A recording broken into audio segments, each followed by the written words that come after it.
손을 다 들었어요. 손 내리십시오. 지금 바로 들어가고 싶으면 손 드십시오. 한 사람도 손을 안 들어요. 천국에 들어가고는 싶지만 지금은 아니다. 다들 그렇게 생각을 하는 것 같습니다. 물론 가끔은요, 지금 바로 가실 분 하고 손 들어 그러면 진짜 드는 분들이 가끔은 있어요. 그래서 지금 바로 가고 싶으신 거예요? 그랬더니 뭐라고 했는지 못 들었어요.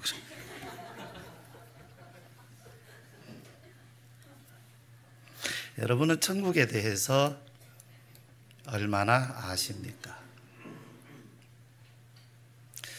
사실 우리는 잘 모르는 것에 대해서는 신중할 필요가 있습니다. 내가 확실하게 잘 모르면 차라리 난 잘 모르겠다 하는 것이 정답이죠. 그런데 참 사람들이 잘 모르면서도 아는 척하는 것이 천국인 것 같아요. 사실상 우리는 잘 모릅니다. 우리가 성경을 읽어보면 요한계시록 일부분을 제외하고서요, 천국에 대해서 자세하게 말씀한 것이 별로 없습니다.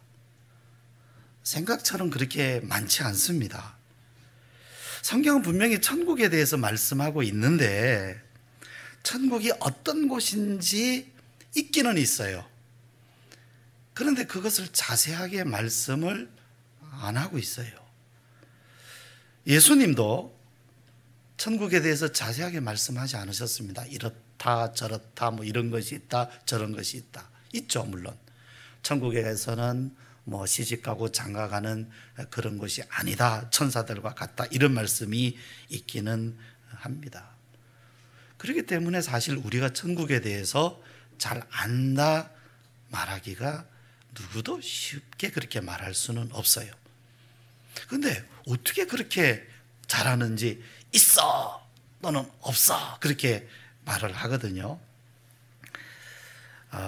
우리는 사실 천국에 대해서 잘 알지 못하는데요, 예수님이 천국에 대해서 참 많은 말씀을 하시면서도 대부분은 비유로 하셨어요.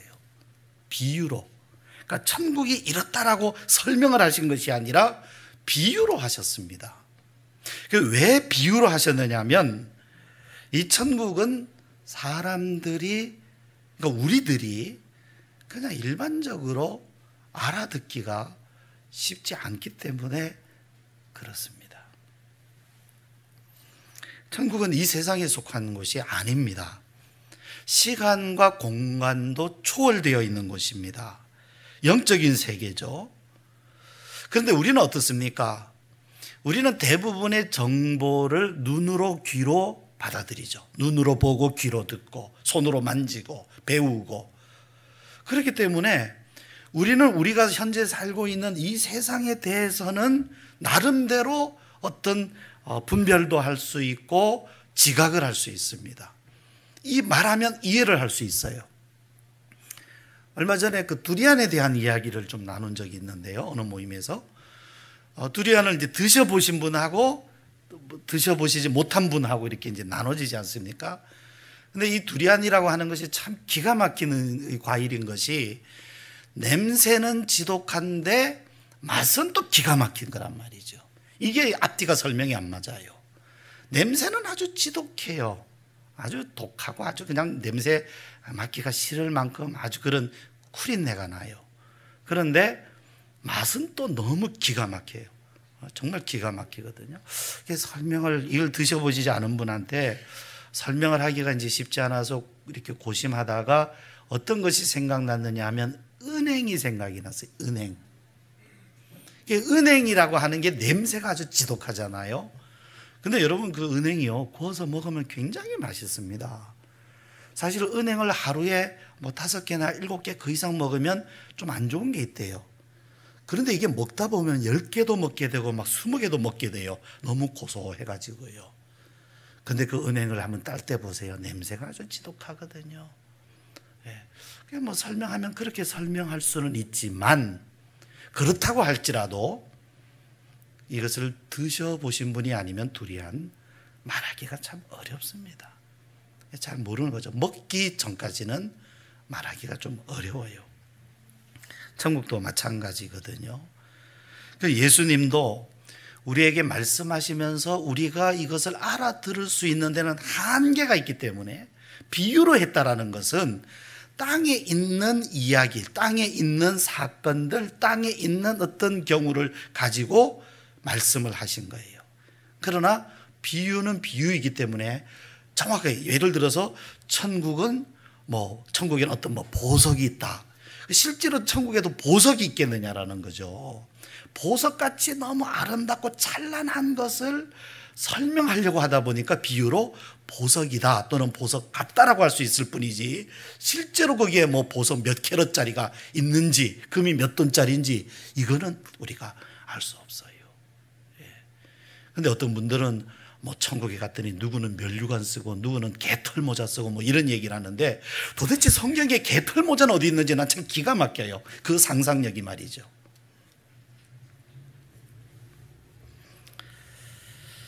그런데 우리가 성경에 보면 예수님은 천국에 대해서 많이 말씀을 하셨는데 주로 초점이 어디에 맞춰져 있느냐 하면, 천국은 이런 곳이다 이렇다라고 하는 말씀보다 이 천국에 어떻게 들어갈 수 있느냐, 누가 천국에 들어가는 사람들, 누가 초청을 받는 사람들이고 누가 들어가는 사람들이고 들어가지 못하는 사람들은 왜 들어가지 못하느냐.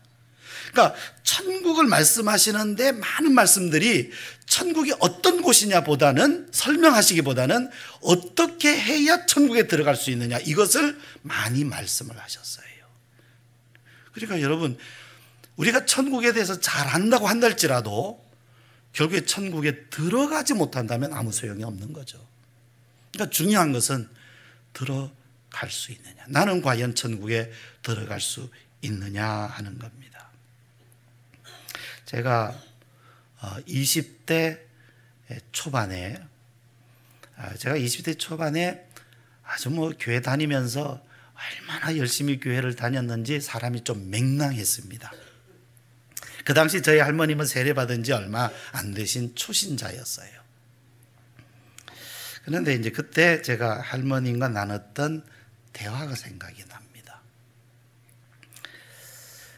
할머니께서는 이제 교회에 가서 이렇게 헌금을 하면 헌금은 천국의 보화를 쌓는 것이다, 이제 이렇게 배우셨어요.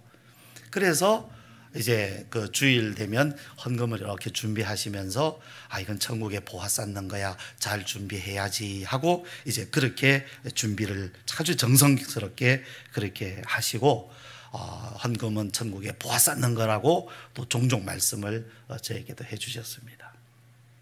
근데 하루는 제가 담돌하게 할머니께 이런 질문을 했어요. 할머니, 근데 만약 할머니께서 천국에다 보화를 많이 쌓아 놓으셨는데 할머니가 천국에 못 들어가시면 어떻게 됩니까? 만약에 할머니가 천국에 못 들어가신다면 그거 다 누구 거 되는 겁니까? 라고 제가 질문을 드렸어요. 아마 할머니는 그때 굉장히 충격을 받으셨던 것 같습니다.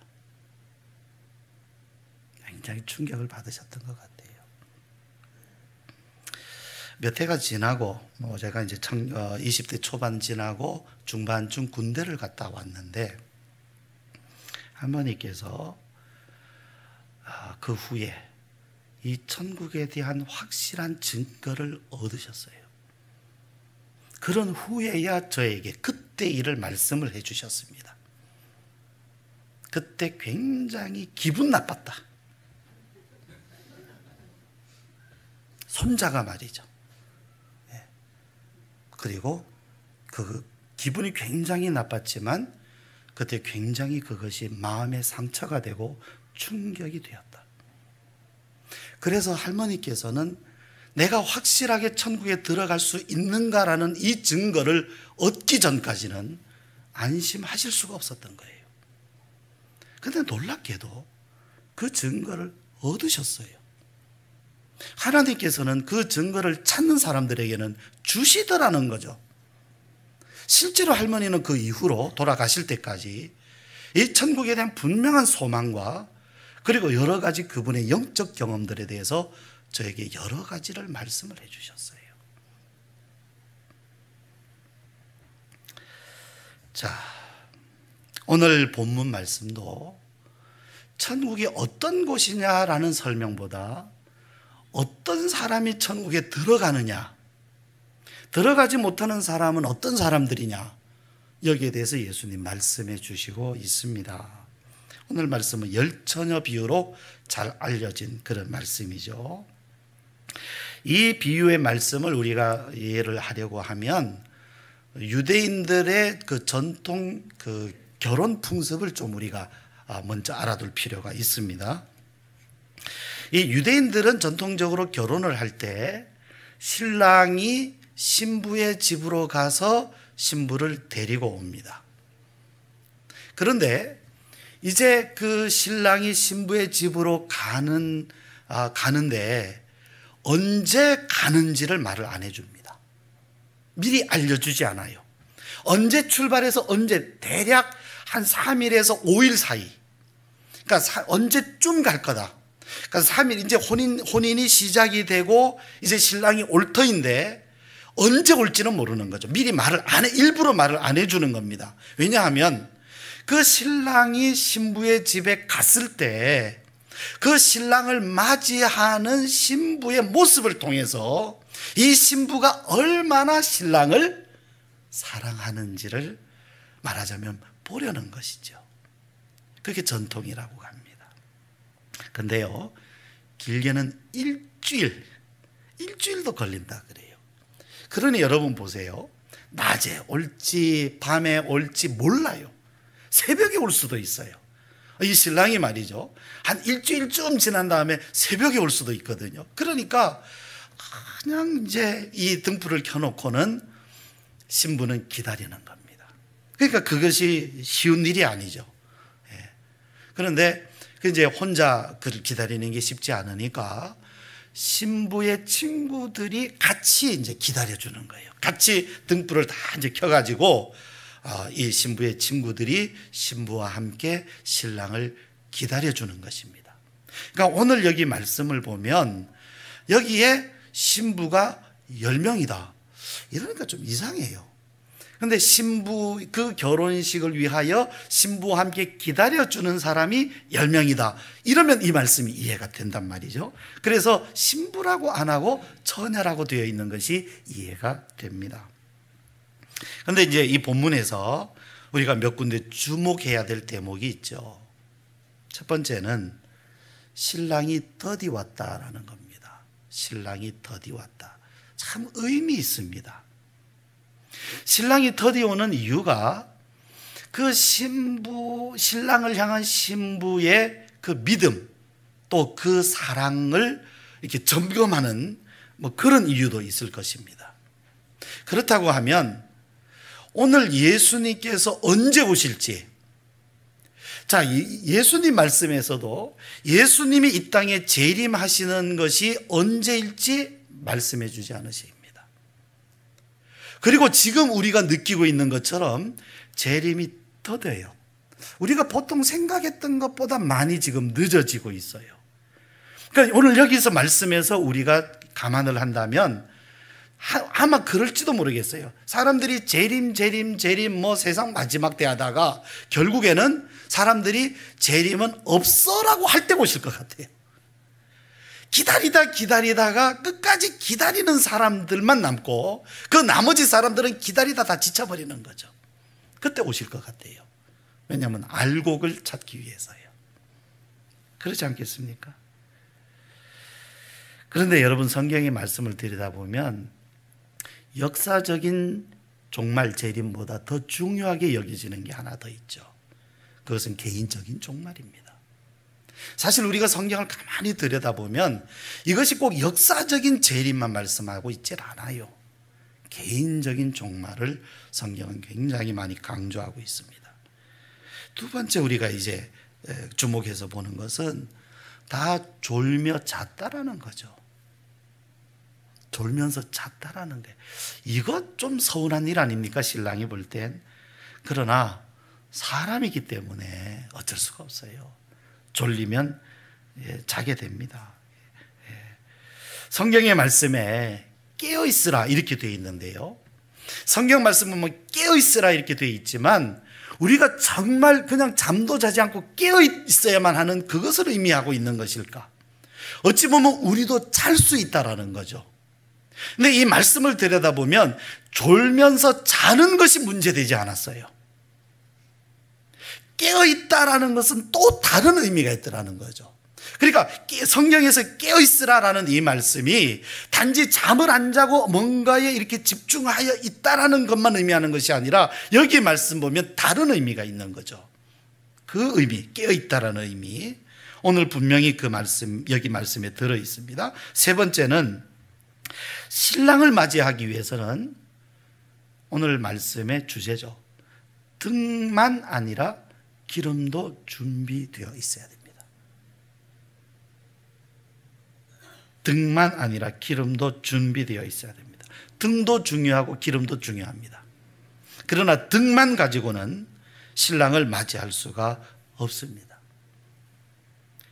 자, 이것이 오늘 말씀, 이 비유 말씀의 핵심인데요, 기름입니다. 기름. 이 기름이 준비되어 있는 사람, 자, 이 말씀을 보면 이 기름이 준비되어 있는 사람도 졸고 잤어요. 그러나 이들은 깨어있는 사람들이었어요. 왜? 준비되어 있었기 때문에. 비록 이들도 다 졸면서 자고 있었지만은 신랑이 올 때 이들은 맞이할 수 있었던 것은 기름을 준비하고 있었기 때문이에요. 그것을 가지고 예수님은 그것이 깨어있는 것이라고 말씀하신 거예요. 준비되어 있는 것. 그런데 깨어있지 못한 사람은 어떤 사람들이었습니까? 이 기름이 준비되지 못한 사람들이었어요. 똑같이 졸며 자고 있어요. 여러분, 성경 말씀 보면 두 사람이 함께 매를 갈고 있음에, 두 사람이 함께 맷돌 돌리고 타작하고 밭에 가서 일하고 똑같이 일을 하는데 한 사람은 들림받고 한 사람은 버림당한다. 무슨 말씀입니까? 우리가 일을 하는 것이 깨어있는 건 아니에요. 일을 안 한 사람도 보세요. 그 다음 두 사람이 함께 자고 있음에 한 사람은 데려감을 당하고 한 사람은 버려둠을 당한다. 매를 갈거나 맷돌을 돌리거나 또는 잠을 자거나, 어떤 사람은 일을 하고 어떤 사람은 쉬고 자고 있지만 그것 때문에 들림받고 그것 때문에 버림당하는 게 아니다라는 거죠. 버림당하고 택함 받는 것이 어떤 일을 하는 데 있는 것도 아니고 쉬고 자는 데 있는 것이 아니에요. 쉬는 사람이라고 다 버림당하고 일하는 사람이라고 다 데려가느냐? 아니더라는 거죠. 준비되어 있느냐예요, 기름이. 그러면 등은 무엇이고 기름은 무엇일까요? 자, 이 말씀은 비유입니다. 그래서 예수님도 등이 뭐다, 기름이 뭐다 자세하게 말씀하진 않았어요. 그러나 둘 다 중요하죠. 예를 들어서 등이 없고 기름만 있다면 그러면 어떻게 되겠어요? 아무 소용없잖아요. 그러니까 둘 다 중요한데 문제는 등은 다 있었다는 거죠. 등은 다 있었어요. 문제는 기름이 문제였어요. 우리가 어떤 외형적인 것, 불을 밝힐 수 있는 도구는 가지고 있어요. 그런데 그 불을 밝힐 수 있는 기름이 없다. 아무 소용없는 거죠. 이름은 있어요. 조직도 있고 외형적인 이름 다 있어요. 그런데 그것을 지탱해 나갈 수 있는 내용을 가지고 있지 못하다, 힘을 가지고 있지 못하다, 소용이 없다라는 거죠. 그러니까 우리에게는 외형적인 삶도 중요하고 내면적인 삶도 둘 다 중요하지만 이 외형적인 삶을 지탱해 나갈 수 있는 내면의 어떤 것이 우리에게 분명히 있어야 된다는 거죠. 외형만 갖췄다고 해서 된 것이 아니라는 거예요. 성경에는 이런 맥락의 구절들이 많이 있습니다. 대표적으로 마태복음 3장에 알곡과 쭉정이, 말하자면 쭉정이나 알곡이나 껍데기는 다 가지고 있어요. 중요한 건 그 껍데기 속에 들어가야 할 내용이 없다라는 거죠. 쭉정이는. 알곡은 그 안에 담고 있는 내용이 있었던 게, 내용이. 여러분, 사람의 만남이 다 똑같은 만남이 아니지 않습니까? 어떤 만남은 형식만 가진 만남이 있어요. 그러나 어떤 만남은 굉장한 내용을 가진 만남이 있어요. 사람과 사람이 만나는 만남이라는 외형은 똑같아요. 만난 것이다. 최근에 들은 참 재밌는 이야기, 그런 거 있어요. 통일교에서 왜 그 합동 결혼식을 하는데, 그냥 신랑 신부 그냥 일방적으로 위에서 정해줘서 이렇게 결혼하는 거라 그러지 않습니까? 그 사람들이 사랑해서 결혼하고 이런 거 아니고요. 그리고 결혼하고도 이혼들 많이 한다 그래요. 그런데 그 합동 결혼식에 와야 될 신부가 한 사람 안 왔대요. 자리가 비었대요. 그래가지고 자리가 비어 있는 거예요. 이제 결혼식을 해야 되는데 이 사람 짝이 없는 거예요. 신부가 안 와가지고. 예. 그럼 어떻게 하겠습니까? 예? 옆으로 이동 그랬대요. 자리 채우라고.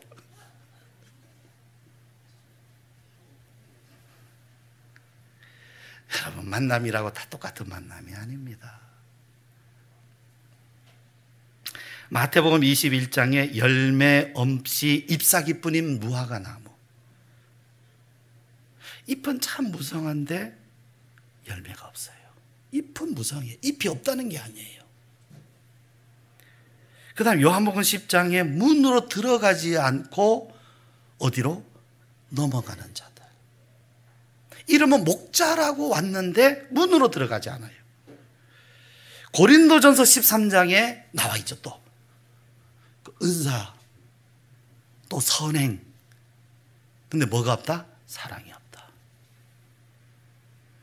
고린도전서 13장을 지금 수요일마다 강의를 하고 있어요. 지금 자세한 내용을 듣고 싶은 분은 수요일날 저녁에 오십시오. 야고보서에는 뭐가 있습니까? 행함이 없는 믿음, 죽은 거다. 그 다음 유다서 1장에 열매 없는 가을나무. 가을나무에 기대하는 것은 열매죠. 이파리가 아닙니다. 여러분, 나무가 이파리 없으면 굉장히 그건 병든 거예요. 이파리가 있어야 보기가 좋아요. 그러나 그 이파리가 무엇을 위해서 있어야 됩니까? 결국 가을에 맺을 열매를 위해서 있어야 되는 거죠. 근데 이파리만 무성하고 가을에 낙엽이 다 떨어졌는데 열매가 없어요. 아무 소용없는 겁니다. 우리의 신앙에는 외적인 것 다 필요해요. 중요합니다. 필요 없다는 말씀은 절대 없어요. 그러나 내용을 가지고 있어야 돼요. 이 신앙에는. 그것을 성경은 뭐라고 하느냐면 증거라고 있어요. 증거가 있어야 돼요. 신앙에는 증거가 있어야 돼요. 하나님은요, 믿는 사람들에게 성령을 주십니다. 너희가 믿을 때에 성령을 받았느냐? 반드시 믿음은 성령과 함께 역사해요. 성령 없이 믿음 없습니다. 확신은 가질 수 있어요. 그러나 반드시 믿음은 성령과 함께 역사합니다. 그리고 이 성령을 통하여 주시는 것이 뭐냐면 증거예요. 증거. 그래서 이것을 뭐라고 하느냐면 성령의 내적 증거라고 말합니다. 성령이 우리에게 주시는 내적 증거가 있어요. 내적 증거. 그러니까 우리가 똑같이 입술로 말할 수는 있습니다.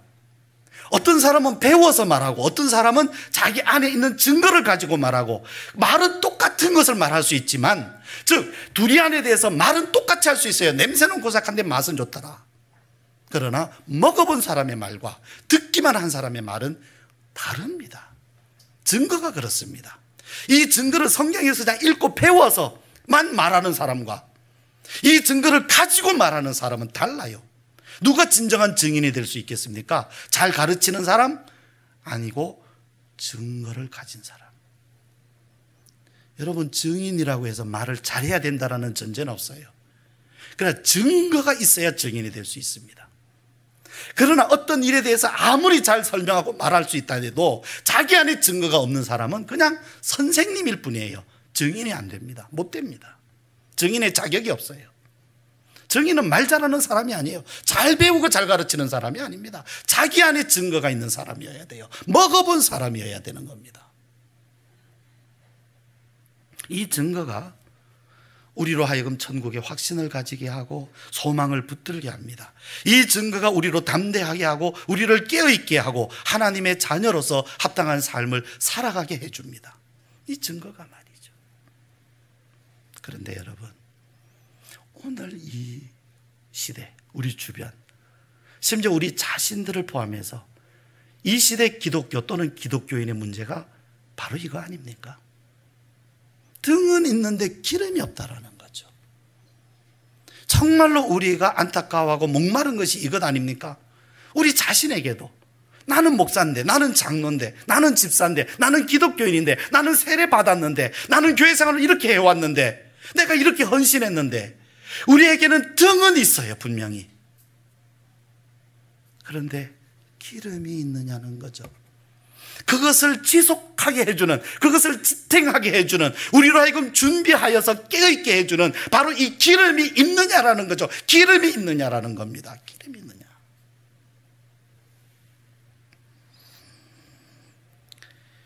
오늘 이 말씀 중에서 기름에 대해서 몇 가지를 더 정리해 볼 수가 있죠.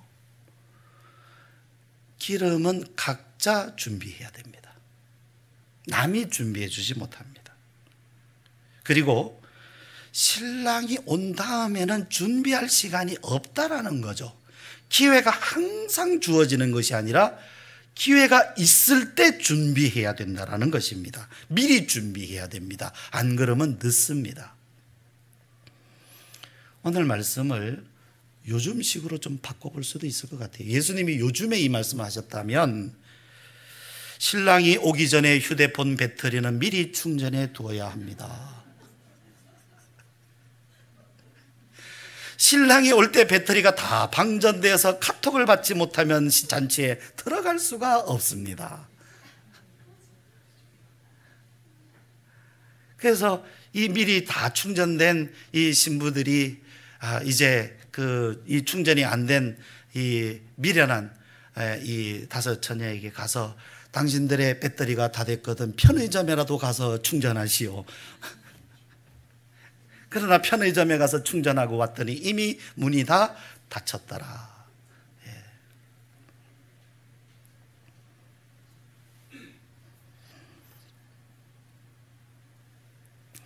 그 제주도에 계신 목사님이요,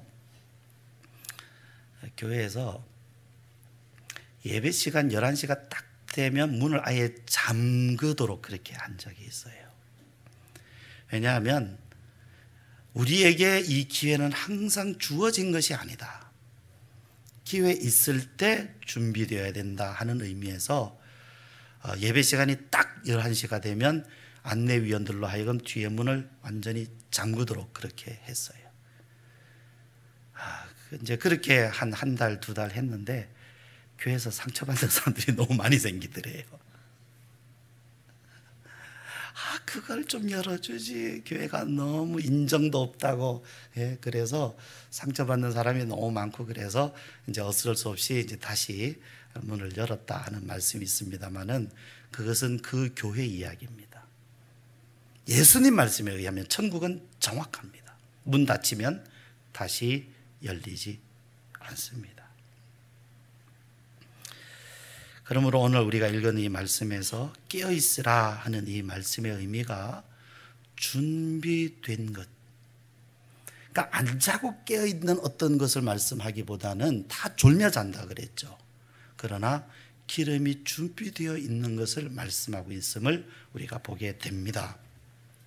그리고 또 하나는 오늘 여기 말씀에 보면 지혜로운 처녀, 어리석은 처녀라고 했어요. 예. 게으른 다섯 처녀, 부지런한 다섯 처녀 이렇게 말씀하지 않았어요. 참 주목해서 볼 대목입니다. 부지런해서 또는 게을러서 준비를 안 했는가? 그것이 아니라 미련했다라는 거죠. 또 지혜로웠다는 거죠. 그러면 생각을 해봅니다. 뭐가 지혜로웠던 것이냐? 이 사람들은 등이 있으니까 기름도 필요하겠구나. 꼭 있어야 되겠구나. 그래서 이 기름을 점검을 하는 거죠. 미리 내게 기름이 있는가. 이 지혜로운 거예요. 부지런한 것보다 더 중요한 것은 지혜로워야 됩니다. 내 등에 기름이 있는가 살피는 거죠. 그러니까 얘 등이 이거 가지고는 안 돼, 부족하겠어. 그래서 채워 넣은 겁니다. 미리 채워 넣은 거예요. 이런 사람은 부지런하다라는 표현보다는 지혜롭다, 슬기롭다라는 말이 맞습니다. 그러니까 미련하다라는 것은 게을러다가 아니에요. 게을러다가 아니라 미련하다. 나는 충분해. 이 정도면 됐지. 뭘 그렇게 자꾸 살펴보고 그래. 그거 다 되는 거야. 그거 다 되게 돼 있어. 설마 그때까지 못 가겠어. 그것이 어리석은 겁니다. 게을러서가 문제가 아닙니다. 어리석은 것이 문제입니다. 여러분, 여러분에게는 기름이 준비되어 있습니까? 여러분은 점검을 해보고 계십니까? 신랑을 기다리면서 졸 수는 있습니다. 그러나 기름이 준비되지 않으면 안 됩니다. 이제 우리 함께 기도 드리시겠습니다.